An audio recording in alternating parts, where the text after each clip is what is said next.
আজ পবিত্র জুমার দিন 14ই আগস্ট রোজ শুক্রবার ভোর 4টা বাজে আমরা রওনা দিয়েছি গাউছিয়ার ঠিক কিছুক্ষণ আগে একটি মসজিদে ফজর নামাজ আদায় করার পর আমাদের টিম মেম্বার মুফতি HM কাউসার বাঙালি সাহেবের নেতৃত্বে এবং এখানে অসংখ্য ওলামা মাশায়েখ রয়েছেন যাদের নাম আমরা পরবর্তীতে বলবো। বিভিন্ন পরামর্শ শেষে আমরা ঐতিহাসিক কিশোরগঞ্জের জন্য রওনা দিব।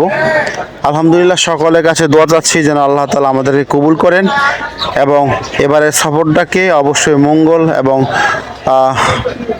অন্যরকমভাবে যেন আমরা উপলব্ধি করতে পারি, সেজন্য দোয়া এবং মোনাজাতের মধ্য দিয়ে আমরা রওনা দিলাম। সকলের কাছে দোয়া চাচ্ছি আল্লাহ তাআলা আমাদেরকে কবুল করেন, আমিন।